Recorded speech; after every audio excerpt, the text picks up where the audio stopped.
Welcome back to the Mindsets podcast. I'm Angus and I'm joined here today with Ruby. Obviously you guys know me. You've now seen the setup. This is the second time that you've seen it if you're watching on YouTube. If not, feel free to jump over to YouTube and check it out. It's still pretty interesting behind the camera. As I said last time, we're getting there. There's going to be new things coming in. But for now, Ruby, do you want to introduce yourself? Yeah, sure. I always get a bit nervous doing personal intros, but my name's Ruby. I am 23 years old, currently live in London. I am doing a whole mix of things. I'm a journalism student. I also have a waitressing job, and I have my own podcast, the Personal Best Podcast. And I think people often describe themselves by what they do rather than who they are. And I also feel like I'm someone that's just striving to be better, very big on like self-improvement, but I'm just learning so much along the way, really. And you're doing quite a few different things. You obviously said you're studying journalism. Mm-hmm. Have you always wanted to study journalism? Always from like secondary school. Mm-hmm. I've always been more creative rather than academic, and I like writing, and I just thought, well, what job allows me to do that? And I was like, journalism. I had a bit of a crisis in my around the age of 19, 20 in my gap years, and completely rerouted what I was going to do. So I was going to go to Bath and do sociology, and I was like, I don't want more study. So I'm doing journalism, which is a bit more practical, and yeah, it's good. It's, fun. What happened? So you took a gap year, was that after sixth form? Yeah, but it was COVID. Oh, so it was COVID. So was it you chose to do a gap year because of COVID? No, so I always wanted to do one gap year. Right. Went and did a ski season in France, was having the time of my life as a chalet girl. And then COVID came around March 2020 and we got sent home. And then so all my travel plans were completely scrapped. So I took another gap year, but obviously we still couldn't travel. So I worked for Waitrose Customer Services. And then I ended up going to London to study journalism. I also did a ski season before I went to university. And I very nearly never went to university because of how good it was. I loved it. And I don't know about you if it's the same with you. I grew up going on family ski holidays. After a little bit of time, we didn't go skiing as a family for ages. And we went again around GCSEs, and I was like, oh my gosh, like I have to do this. Like, have to do this for so long. It's the best thing ever. And so, I decided to take a last minute gap year, went out skiing, and skiing still probably is the thing I enjoy the most of all sports, but it's just so inaccessible. Well, I in this snowboard. Country. You snowboard? Yeah. Did you always snowboard? I skied when I was young. Right. And then through my stepdad, I started snowboarding when I was like 15, and was really, really shit to begin with. But now I love it. I wouldn't swap it. Do you ever go back? You wouldn't ever go back? No. What is it about snowboarding? It's just cooler, isn't it? I mean, I'm not gonna lie. This is something that I can't really compete with. I'm on skis. I have a cool set of skis that are mine. I have what I think is cool skiing gear, but it's basically just snowboarding gear on skis. Yeah. But there is something about, I think snowboarding, you can do such simple tricks and cool stuff, and you don't even try to do cool stuff. It's just cooler. I feel like, I don't know, when I'm skiing, I'm trying to think about so many different things. Like my, two skis, my two poles, trying to navigate it. Whereas on a snowboard, you're just like gliding down. I don't think about it as much. But yeah, I literally did a ski season because I watched the film Chalet Girl. I was literally going to ask if there was anything to do with that. I was like, I just want to do that. I mean, I didn't win a snowboard competition or fall in love with a billionaire, but I had a great time on my ski season. I still think it's pretty successful. I'm going to ask you one question though. As a snowboarder, right, and for those that don't know much about skiing or haven't been skiing before, you have a piste, right, which is a designated area that you ski down the mountain. It's marked out. Skiers, when we fancy having a rest, we go to the left or the right side so that we're not in the way of everyone. Snowboarders go, I'm going to have a rest, and stop. Could never be me. It's not me. It's not you? No. 100%? Yes. Okay, fantastic. Just a select few. Yeah, it's something I've never understood. And then I tried... There's such like a feud between skiers and snowboarders. It's so funny hilarious. As well, because like after, when the end of the day is done and we're at Après, there's no feud anymore. I know. But we're comfier in snowboard boots than ski boots at That's Après. very true. You don't have to do the who's head winning? Pigeon walk when you're trying to go up the stairs or whatever. Okay, cool. So then you did your gap year. Yeah. you found yourself? No, not at all. That's what everyone said when I got back, and not the case. When I was 20, I was on my gap year and I got a life coach. Oh, really? I was paying £50 an hour for this life coach because I was having a crisis and I was like, I don't know what I want to do. But I think at that age, I thought I had to have everything completely mapped out. Right. Like, what is my future going to look like? What job am I going to do? Where am I going to live? How am I going to be successful? And I used to stress about it a lot. Whereas now I've just let go of that. And I actually think that not knowing how things are going to turn out is the most exciting part. Like, so no, I did not find myself on my gap year. I think I came back completely lost and was like, what am I gonna do? So with this life coach, was a life coach cover? Her coaching practice was quarter life coaching, so particularly speaking to people in their early 20s who are trying to navigate life and a career. So it was less therapy, more job coaching, I suppose. But it was good. Like, she asked me loads of questions, like, what are your values, what are your strengths, like, you know, where do you see yourself? And she encouraged me to like ask my friends, ask my family what they thought I was good at. And so it was really useful. But I think I already had all the answers. I think I already know. She was unlocking. Exactly. Maybe. Exactly. Okay. And then, so what university was it you went to? So I do journalism course with a news agency. With a news so agency, it's kind of like a degree apprenticeship. I see. Which is where there's less there's less study and more like practical doing stuff, which suits me quite well. Okay, and when you say doing stuff, what stuff have you like been writing doing? articles, interviewing people, like I made a video documentary on dating in London and went to some like dating events. There's an app called Thursday, which is a dating app in London and only works one day of the week. So they encourage singles to go out and meet. So like I spoke to the founders. So we just have so much creative freedom. And then obviously that led quite nicely into the podcast with being able to talk about fitness and things I'm interested in, really. So fitness and things you're interested in. Yeah. When did the fitness journey start? How did that come about? It's not a remarkable story in any way. I was always a really active kid. Like my mom took me running from the age of like 7. We'd do like Race for Life and things. And then I've tried every sport under the sun, like netball, did endurance athletics, got quite good at that, ice skating, all sorts of things. And then I found the gym when I was a bit older and was completely useless to begin with. I've mentioned this in a previous podcast, but me and my friend would go on the like cardio machines and just burn 100 calories because that was a Kit Kat. And we were like, yay, let's go eat like 4 Kit Kats now. It's a way of training. It's a way of doing something. Yeah. But, you know, I didn't step into the weight sections, and if I did, my form was completely wrong. But that was probably from the age of like 15, and then started getting serious with it when I was like 18, 19. I was going to say 15's quite early. Yeah, because it was like a leisure centre, so you didn't have to be 16, so you could go. But it was more just like a fun thing to do, and we thought we were cool going to the gym and whatnot. And it's just progressed from there, and it's such a big part of my life now. And I find it funny when I have conversations with people who haven't incorporated fitness or exercise into their life, because I can't almost understand it now. And I really just want to encourage people to find some form of movement that you enjoy and make it a part of your life, because it's just going to enhance your life in so many ways. Really, really is true. And something that I find really cool about the gym, and I don't know if you find this, but it's literally an adult playground. Yeah.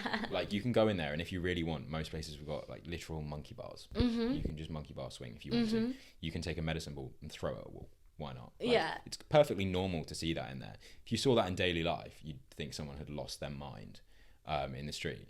But starting and not knowing obviously really what you're doing is obviously everyone starts like that, and everyone's very nervous to try new things. I remember I didn't use a bench press until I'd been there a year. Really? So I was terrified of it. Like, everyone was talking about, oh, would you bench? That kind of thing. And I was like, I don't know, because it was better for me to say I don't know than nothing. Yeah, like, I course. can't bench anything. And then now, it's such a huge part of my life, and you're having to balance so many things at the same time, and still including gym. Is it an outlet for you, or is it a personal thing? Is it personal image? Are you training for something? Yeah, it's been interesting because I study, I work, and I have a podcast. And I thought that's a really great time to get an online coach. I was like, I need to level up in some other way. But it has actually been really good for me, because this was like maybe 3 months ago. I just hit a real plateau with the gym. And like I said, it's always been a part of my life, but I was just going through the motions, wasn't making any progress, was kind of going to just get it out the way and like tick it off my to-do list. And I was like, I want to kind of make progress. I want to feel strong again. I want to feel proud of myself. And I think that's really what it comes down to. And one of my friends who is a PT, but he also likes to be my therapist sometimes, he was like, so why have you got a coach? Like, why do you want to do it? And I was like, I just want to be better. I want to be healthier. I want to be stronger. And he was like, yeah, but why? And I just think it comes down to like wanting to improve myself. And I never want to be static. I never want to be complacent. And I think always pushing yourself is something everyone should strive for. So yeah, I would say it is an outlet. It is a form of movement. It makes me feel good, but I always know that I'm bettering myself, and I think that's really what keeps me going, and that's why I show up. So in terms of like the way you train, is your focus, obviously this would be really cliche of me to say based on the name of your podcast, Personal Best, but is your training focused to personal best every week, or is there some sort of training plan where you're building up to a personal best, or is it just to be a little bit better every day? Yeah, I think it's more the latter. Like, I obviously if I'm going in the gym and I'm lifting weights, like I love seeing like the weights go up, and I'm training with progressive overload in mind, but I just always want to improve on yesterday. And obviously you hear like this idea of like get 1% better daily, but someone reframed it recently that like it's literally just comparing your today and your yesterday. Like if you had a shit day yesterday and you weren't feeling good and you didn't make it to the gym, okay, today can you go for a long walk, or like can you go to the gym for half an hour? It's not constantly getting better. Like you can't constantly be going upwards, because then where's the limit? But it's just kind of, the gym I think really helps you like reorientate yourself and like ground yourself in a way. Sorry, that's a massive tangent, but yeah, just getting that little bit better every day. Yeah, I think other ways to think about it. So I've been thinking recently, you know how when you start adulting, or I don't know when I'm supposed to start adulting, but when adulting comes to mind, you've got to start thinking about like so many things outside of your health. But obviously there's job, but there's also what you do with your money, right? And everyone's always like, oh, you need to have a savings account, but you need to diversify your money and you need to invest. Yeah. And when you go to invest, what you want to do, and my investing knowledge is very limited. Yeah, I'm same. Probably on the scale of like investor bro. Right? You look for something that generally trends upwards. But if you look at stocks, they go up massively and they plummet and then they go up. And generally what you're trying to aim for is you're going to put your money in there, and in 6 months time your money's going to be better off than where it started. But along the way, if you watch it daily, you'll pull your hair out with how much it fluctuates and everything like that. And effectively that's what you want to do with your own future. You want to have a general positive trend, but on the understanding that you're going to have amazing times followed by immediately terrible times, and as long as they consistently rise, then it's a good investment. That's a good analogy, because like progress isn't linear. Absolutely. Because there's so many factors that come into play. Like I put something on my Instagram like a week ago, and especially for women, like our hormones fluctuate so much. So I was in the gym and like I knew that like I was a week before my period and I just had literally no energy. I felt so tired and lethargic, and so I put a story to just say like that's okay, and like just do what you can. And I know that then in 2 weeks time I'll be feeling great again and my energy levels will be up. And so yeah, you can't constantly think that you're going to be operating at like 100%, because it doesn't work like that. this is something that I haven't had the opportunity to cover yet. Obviously, some of the podcasts I've done in the past have been with guys. Recently just put out one with my first female guest, Jasmine, but we didn't cover it in that. As a guy, I'm aware sometimes that in terms of like testosterone and energy in the gym, I have slumps if I'm tired. Yeah. And most of my like TikTok and Instagram for a period last year was about people trying all sorts of different things like testosterone, which is, I believe, a plant-based form of testosterone. Yeah. Trying to take all of these things to boost their testosterone. But obviously I'm on the male side of that. But I'm fully aware, and I've listened to James Smith and talk about that with some of his clients that he's had. There's a huge amount of hormonal shift that hugely impacts training on a monthly basis. Well, not even on a monthly basis, on a weekly basis and like daily basis. And how do you have to adjust the way you train? I think it's definitely different for everybody. But for me, like understanding your own menstrual cycle is so key. And it can really help you, like if we're just using the gym as an example, like to actually... by working with your cycle, you can level up your training so much more. And so like most people, sorry to like, what do they call it? Like womansplain. People are so used to math. Exactly. I'm switching it around. It's okay. I'm switching it around. So like obviously most people think you just have a period and that's like you bleed for a few days a month. But your hormones work on a 28-day basis if we're going on an average. And so it's like you have the period and then afterwards you're in your follicular phase, which is where I'm going to get the hormones wrong. But like basically you start to feel good, you'll feel more energized. And then that leaves up to ovulation, which is like your peak. And that's actually a really key time to build muscle. Not quite sure of the physiology, but like if you can train hard during that time, then you're really going to optimize progress and like building muscle if that's your goal. And then after that, like your like estrogen dips and then you're in the luteal phase. And the luteal phase is normally where you feel more lethargic, more like sluggish, like you might be extra hungry, and then you have your period again. And so that's a monthly cycle. And so working with it is so helpful. Whereas guys, you obviously have testosterone, which is highest in the morning, and then it dips throughout the day. So your hormones tend to work on a 24-hour basis unless something goes completely out of whack. So just knowing that is so useful. And I think obviously it is completely different for everybody, but just being able to get to grips with your own cycle is really informative. It's really useful. It's so almost negligent of me, but I've never really thought about it because I've only really ever worried about my training. Yeah. Right? And so like my biggest thing was when I went into like a full-time job and working, I had to think about when am I going to get the gym in? And for me, logically, if I went to the gym after work, I would get home much later. I'd have to pack a bag, eat dinner, and pretty much go straight to bed to get up for work.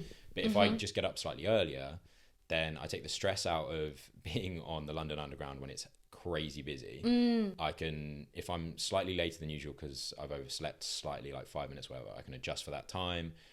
But then also, I started to notice when I got into the rhythm of it, based on testosterone for guys being peaked in the morning, I get way more out of a session in the morning when I've adjusted than I do if I go after work. Because by the time I've got there after work, not only am I physically tired, but that peak has started to decline. Yeah, it's and interesting. I'm relying on caffeine. And then you hear all the Andrew's podcast about caffeine, and you shouldn't really be having caffeine within 10 hours if you're going to bed because it messes the first bit of your sleep up. Yeah, and all of a sudden, like everything points as a guy, getting up and being active before work or in the morning is what you should be doing to optimize it. Yeah. And then it's insane how different it is for women with performance to really have to plan almost 28-day cycles in order to get the peak out of your performance, but also counter the days which are really bad with still having some form of effective training. Yeah. And you even put on your story in the last like 24 hours, like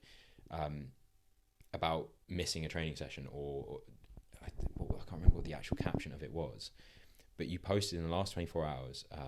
The only workout you regret is the one you didn't do. Exactly. Yeah. And in quite a lot of the time, it's just getting there. Yeah, definitely. And that's what people really struggle with, especially at this time of year. Like at the moment, I'm pretty sure it's like -1 outside or something. It's very difficult to get there.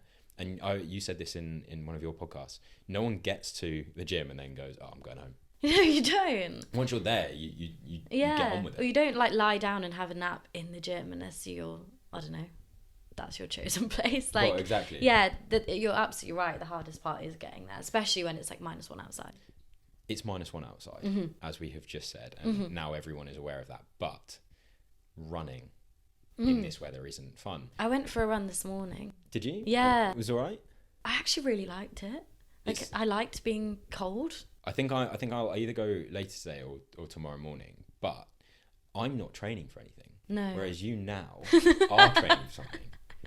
Well, I will be in the new year. So do you want to explain what's gone on here? So my mum is my biggest supporter in everything I do. She is absolutely amazing. And I told her that I wanted to get into running. I used to be quite a good runner when I did endurance athletics. Like, I'd compete in the 800 meters. So that was my main event. But off the back of that, I'd do like 5Ks, and then I trained up to a half marathon. And I was quite speedy. I think I did it in like 1:47. Is your first one? Yeah. That's mad. Yeah, I think I was like 18 or something. So I haven't done that kind of distance since then, mainly because I think I've got a bit of an ego thing surrounding it. Like, I know that I'm not as good as I was when I was doing like 20-minute 5Ks. Yeah. So I kind of haven't ventured back into it. But I said to Mum, I really want to get back into running. I've spoken to really inspiring runners on my podcast, and I know that I enjoy it. And so she cunningly signed me up for a half marathon. And now I've got to do it. Happy 1st of December. I know. Because it was your advent calendar. Yeah, she's like, because I live in a flat on my own, so I'm not with my mum. So she made me this little Christmas advent calendar with personalised gifts for each day. And then the first day was, I've signed you up to a half marathon. I was really concerned for you. Like, today's day would have been the second I got half some of Christmas that earrings today. That's nice. That's nice. Because I've never run like distance or anything like that. Have you already figured out? Wait, when's the actual date for Not till April. Not till April. So you've got some time to sort of plan for it. Yeah. Are you just planning on gradually building up? Yeah, everyone uses Runner as like the app. And that's really good because you can kind of put into the app what your starting point is. So like, can you run a 5K? How long does it take you to run a 5K? And then what's your goal? So mine will be a like sub 2 hour half marathon ideally. And then it will give you a plan. So yeah, but I think I'm going to try and do it with some friends and like get into the community a bit more, because I normally train on my own. And whilst that definitely has a place, like, I think for me it's some sort of, meditation. I can think about things on my own. There is definitely a place for socializing and exercising. So I've signed up before the end of the year to 2 like running events. And one is an 8K, which I'm a little bit nervous about, but it'll be fine because I'll be around other people. I think it's honestly so insanely underrated. My history with like gym and everything like that is I've always trained by myself. Same. I'm like headphones on, eyes at the ground. Yeah, and part of it is when I was very young, and I started going to the gym a little bit later than you did. But when I started going, loads of people I knew in my like year at school would go with their mates. And they would spend like 3 hours in the gym because they'd spend half the time chatting, half the time actually working out. And I was like, I want to get in there and get out. Yeah. So I've always trained by myself. And so then when I started running, part of it was, again, a bit of an ego thing. Like when I was younger, I used to be okay at running. And so I was like, I didn't really want to have anyone think that I wasn't. That's what I thought. So I started running by myself. And then, I got invited out to do a run thing. And I was like, I don't know if I want to do this. Like, I remember turning up. I was like, "Oh yeah, hi, I'm Angus. Like, are we all like really good runners?" And everyone was saying the same thing. Like, "Oh, do you run much?" Like, all this. And we got going, and everyone was a very similar level. And the pace was, no one talked about the pace that we were going to run. It was very non-technical. We just knew that we were going to end up. We started at Tower Bridge. We knew that we were going to end up in like Pears Cafe, I think it's called, in Battersea. Yeah. And we knew we were going to end up there. There was no time limit or anything like that. And so we'd not met each other, and the entire run was just spent getting to know each other in a very similar situation to this, but instead of being sat down, we were just moving. Exactly. And then I've done other things in similar sort of sessions where I've turned up, the actual period of exercise has been about 1/3 of the time I spent with the people, because you're just socializing. And yeah, it's huge for me, because myself, and I don't know if you're like this, but I feel like some people that are listening or watching might be the same. A night out for me, or going out multiple times a week, is not really what I want to be doing. No. It's not my way of socializing, because there's someone has said this analogy, and I don't know what it's from. I'm stealing this from another podcast, but when you go out and you have a great time and you have a really good night, the next day you tend to feel awful. And the way of thinking about it is you're stealing tomorrow's happiness today. And that, I feel like, is so true. Like, if I go out and have a great night and I'm hungover the next day and I've wasted the whole day, next thing I know, I've got to go back to work or something like that. And so what I'd rather do is have a really fun time that's social as well, and it be part of my day, and then do it again tomorrow if I need to. I spoke about this exact thing with Owen on a podcast which will be coming out soon, and we were comparing the two, that when you go on like a run with a group of people or some sort of workout, maybe people start off a bit nervous, like maybe a bit tentative, and you don't really know each other and you feel a bit awkward, but by the end of the run everyone's endorphins are high, so like people are buzzing, everyone's friendly to each other, like it's just a good vibe, and you leave feeling great about yourself.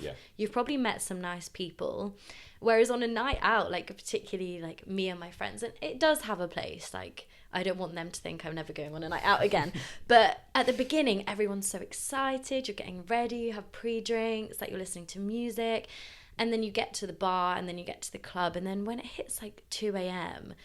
you feel tired, you're drunk, like someone's probably gone missing, like you don't know how you're getting home, and then the next day you wake up and you're like, what the fuck, like why did I do that to myself? So it's completely different, like how you start on a high and then you end feeling pretty crap, whereas with like running, you start maybe feeling a bit crap and end on this huge high.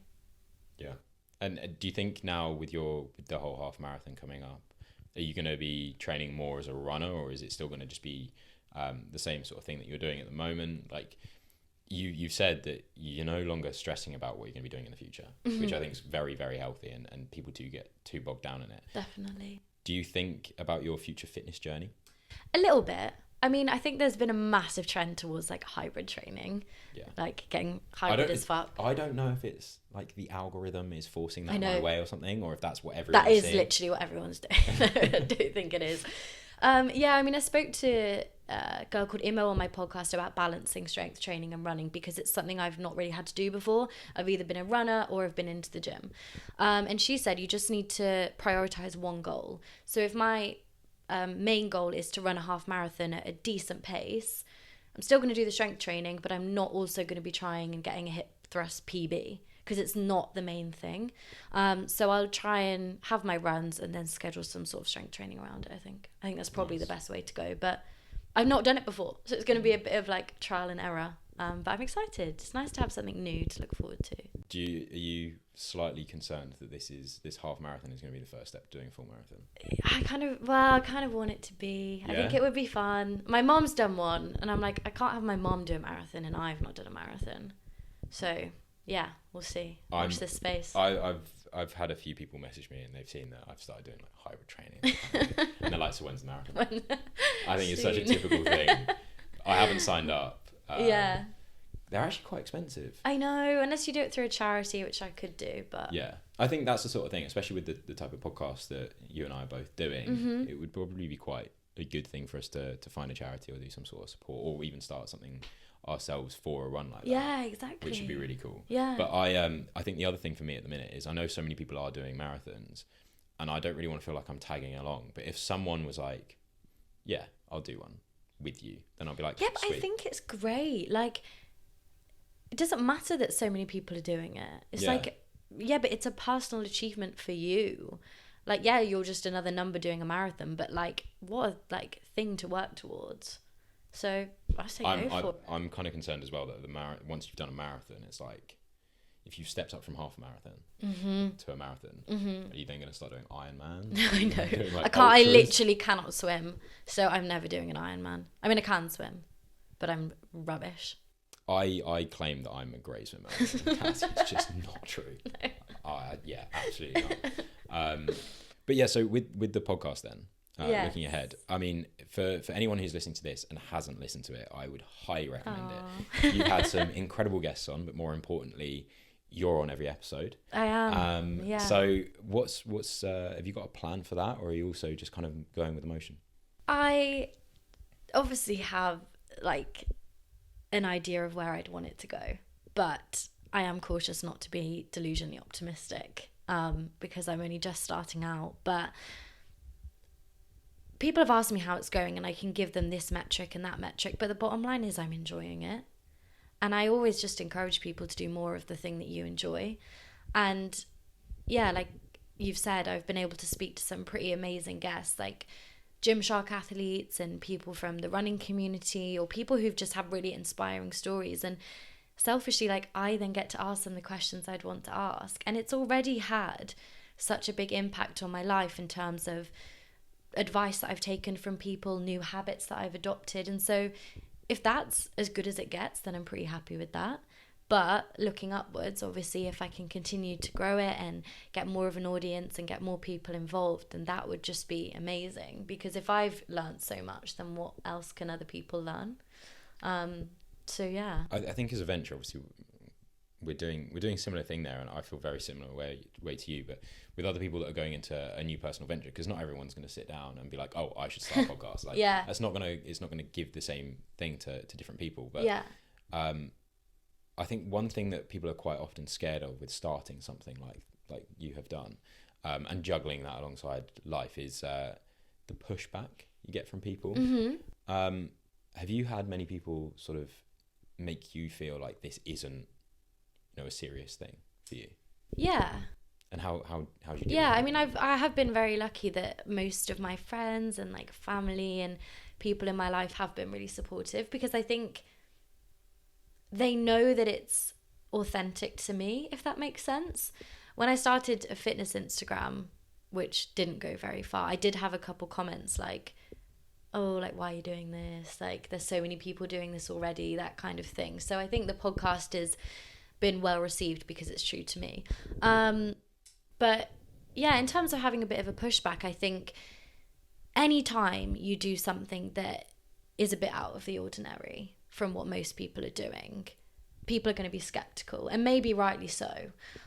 So obviously with my journalism course, like our tutors and people that have visited are definitely trying to push you to one type of job. And that could be like a news reporter or a writer, and those are incredible jobs. But I don't know, I feel like if everyone's going to do that, why don't I try and do something different? And you've mentioned how you like the control that you have. Exactly. I've never ever been good at being told what to do. And so the idea of like working under someone else, especially if you go in as like a junior reporter, you're like being managed by so many people, that's becoming less and less appealing. Whereas now with the podcast, like, I have complete control over it, and I get to speak to who I want to talk to. I can make the videos I want. I can have the conversations that I want. And I love that freedom. Have you found that it's also benefited you now that you have this thing that you're passionate about? Yeah. Alongside other forms of work, has it given you a relatively new energy? Because I'm aware that sometimes people, they get so bogged down in the fact they do like a 9 to 5. Yeah. And then at the weekend they basically have to reset their life. They have to do all their washing and everything like that. Yeah. And it's so easy to downward spiral in the way that you think about things, because really, if that's all you're doing and all you have the chance to think about, and I don't know if you find the same, but now that there is something else I can put my energy into, yeah, it kind of bounces 100%. Back into So I have a waitressing job, part-time waitressing job. It's a really nice brunch spot in Notting Hill. It's a lovely place, but it's not what I want to do. Like the other evening, I literally had to clean mice droppings out of the cupboards. Oh, nice. And whilst I was doing that, I was like, this is not it. Just, I don't know if any of you noticed, you said where it was location-wise, but you did a very good job of mentioning the place shall not when name. You then moved on to the mice dropping. Exactly, I don't want to get as like cancelled by the environmental health officers. But anyway, I was doing that, and I was like, this can't be it. I not to sound arrogant, but I feel like I'm made for more than cleaning cupboards. But it's an okay part-time thing. It allows me to rent out the studio, and that's how I've had to reframe it, I think, is that every time I'm there, I think, okay, wages are studio hours, and it allows me to do the podcast and throw money at that. And if that's how I have to do it for the time being, then it's fine. Working to live. And I've actually met couple celebs who could potentially be coming on the podcast. Oh, are you gonna name drop, or are you gonna? I'll tell you There's after. The teaser. There's the teaser. I'll tell you after. Big things coming in 2024. That's really cool. So, on that then, where can everybody find you and your podcast? So, personal best _ podcast on Instagram, and then it's the personal best podcast on Spotify and YouTube. I think it's just Ruby Lola. But yeah, Instagram's probably the easiest avenue to find things. Awesome. Okay, and everyone listen to this. Well done. You found it. I've managed to get Mindsets _ podcast on TikTok, Instagram, and YouTube, and it's all kind of growing. I think we're both in that growing phase. It's quite exciting. Yeah, exactly. And what I would love is to potentially do some check-ins with you as we're both sort of going down the same thing and that sort of thing. And obviously you've got some exciting things going on, which I get to hear about. You guys don't yet. But keep an eye out on all of your content that you post, because I won't lie, the studio setup I've got, like I said, it's getting there, but your setup's really good. I really like the edits that you're putting out.